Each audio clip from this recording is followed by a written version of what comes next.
Welcome বন্ধুরা, আপনাদের মনে আছে যে চলতি মাসের 10ই ডিসেম্বর আমাদের রাজ্যের মাননীয় শিক্ষামন্ত্রী ব্রাত্য বসু বিধানসভায় এক প্রশ্নোত্তর পর্বে বলেছেন যে আমাদের রাজ্যে বর্তমানে প্রাথমিকে ভ্যাকেন্সি রয়েছে 5,632 এবং তার সঙ্গে সঙ্গে এটাও বলেছেন যে গত অর্থবর্ষে অর্থাৎ এপ্রিল টু মার্চ যে ফিনান্সিয়াল ইয়ার হয় সেই ফিনান্সিয়াল ইয়ারে প্রাথমিকে নিয়োগ হয়েছে 9,500।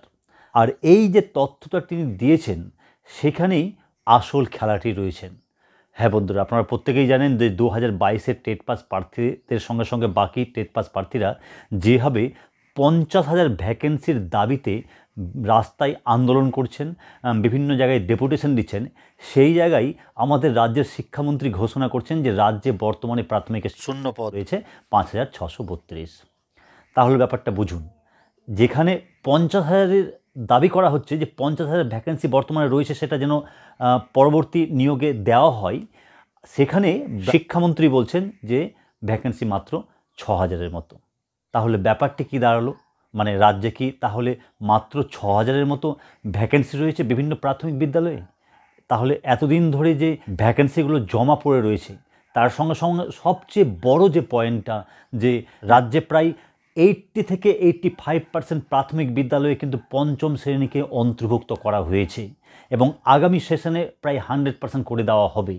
আর এই 80 থেকে 85% প্রাথমিক বিদ্যালয়ে পঞ্চম শ্রেণীকে অন্তর্ভুক্ত করার ফলে যে পঞ্চম শ্রেণীর ছাত্রছাত্রী বৃদ্ধি পেয়েছে, সেই ছাত্র শিক্ষক রেশিওতে যে এডিশনাল শিক্ষক নিয়োগ হবে সেটা আর কারো বলার অপেক্ষা লাগে না। তাই স্বভাবতই প্রাথমিক বিদ্যালয়ে যে ভ্যাকেন্সি বেড়েছে বা বাড়বে সেটা প্রত্যেকেই অবগত।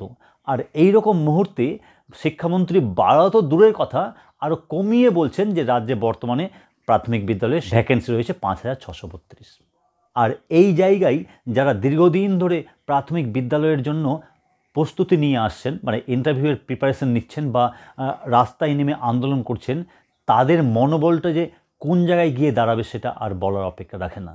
তাই বন্ধুরা, আমি এই ভিডিওর মাধ্যমে যে সমস্ত প্রার্থীরা প্রাথমিক বিদ্যালয়ের ইন্টারভিউয়ের প্রস্তুতি নিচ্ছেন তাদের আমি আশ্বস্ত করে বলতে চাই যে আপনারা নিশ্চিন্ত থাকুন, আপনাদের ভ্যাকেন্সি কিন্তু 15 থেকে 20,000-এর আশেপাশে রয়েছে।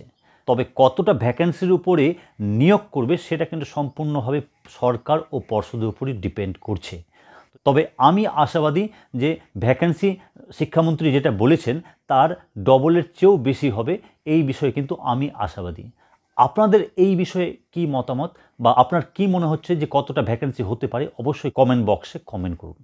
তাহলে আজকের ভিডিও এখানেই শেষ করলাম। ততক্ষণের জন্য সকলে ভালো থাকুন ও সুস্থ থাকুন। ধন্যবাদ।